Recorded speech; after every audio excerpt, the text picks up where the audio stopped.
Kabilang sa pinakamagagaling na mga doktor, Pilipino. Dito sa Pilipinas, marami rin tayong mga dekalibreng doktor. Yun nga lang, kulang sila sa gamit. Pero tila nakakahabol na ang ilan sa kanila, lalo na sa larangan ng liver transplant.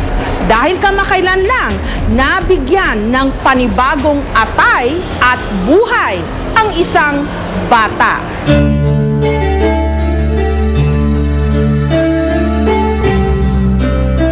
Larawang ito ng 3 taong gulang na si Erica, para na siyang nauupos na kandila, payat na payat.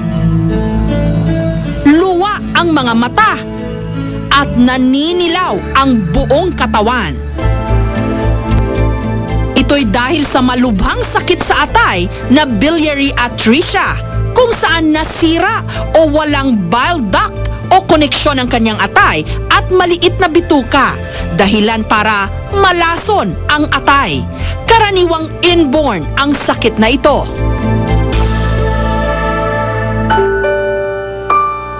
Kaya naman halos pagsukluban ng langit at lupa ang mag-asawang Christian at Carmela nung natuklasan nila ang kondisyon ng kanilang anak.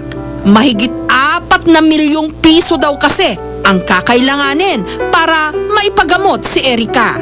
Nung nag-bleed siya, nakita niya umiiyak ako. Sabi niya, huwag ka nang iyak. Lalaban ako habang sumusuka siya ng dugo. Habang nilalabas niya yung dugo, gagaling ako. Mag-i-school pa ako, diba? Hahatid mo pa ako. Haalagaan mo ako. Ang masaklap pa rito, dati na ring namatayan ang anak sina Christian at Carmela dahil din sa sakit sa atay. Wala na si Krisa, sabi ko, bakit? Di ba bakit ano ba talagang nangyari? Hindi ko maintindihan. Tapos, sabi niya, pabayaan na natin kasi brain dead na siya. Tapos, nung sinabi niya yun, ano ba talaga yung sakit niya? Bakit hindi niyo kagad sinabi sa akin? Pakiwari nila, himala na lang daw ang makakasagip kay Erica. Nito lamang unang linggo ng Enero, nagkaroon ng milagro. Dininig ang mga dasal ng pamilya. Sumailalim si Erica sa isang liver transplant na isinagawa ng 21 dalubhasang Pilipinong doktor. Ito'y sa pagtutulungan ng The Medical City at ilang ahensya ng gobyerno katulad ng PCSO o ang Philippine Charity Sweepstakes Office. Tumagal ng 24 oras ang operasyon. Inilipat kay Erica ang bahagi ng isang malusog na atay. Mahalaga raw na kamatch ni Erica ang kanyang donor para tanggapin ang kanyang katawan ang kanyang bagong atay. Kung hindi, lalo lang daw lalala ang kanyang kondisyon.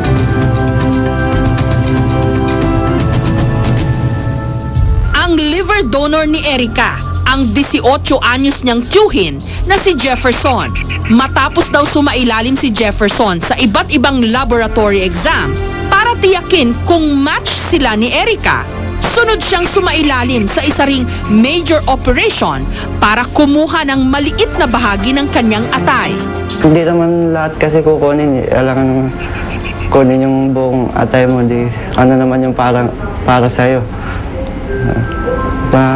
Huwag silang matakot. Ang ganda po ng post-op recovery ni Erica.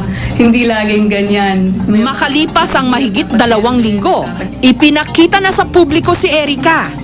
At nagagawa na niyang kumaway at ngumiti.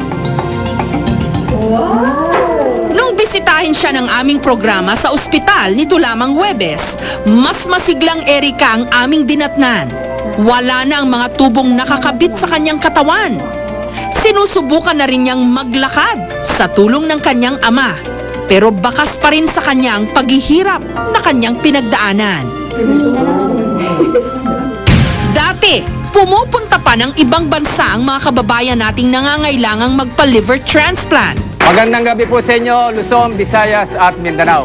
Ito po inyong kumpanyero, si Rene Cayetano. Katulad ng yumaong Senador Rene Cayetano na na-transplanta ng atay na idinonate ng kanyang anak.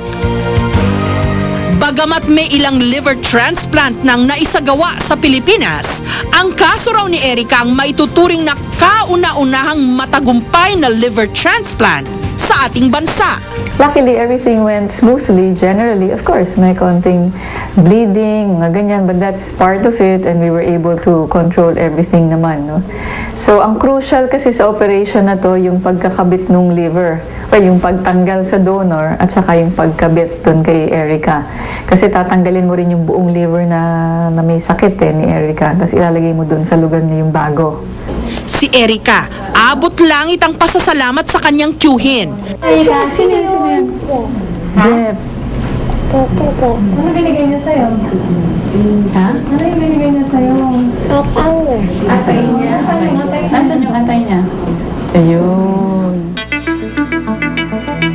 Isa sa 15,000 na ipinapanganak na sanggol ang nagkakaroon ng biliary atresia. Sa Pilipinas, tinatayang may 200 panibagong kaso nito taon-taon.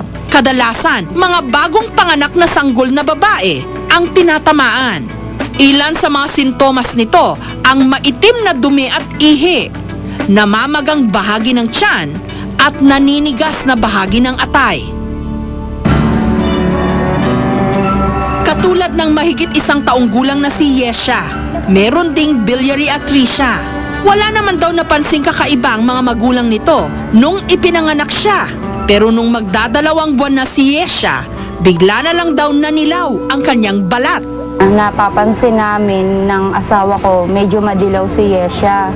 Sabi ng mga matatanda, normal lang daw yan dahil may pusod pa. Bilad lang daw namin sa araw, mawawala raw yung mga paninilaw niya.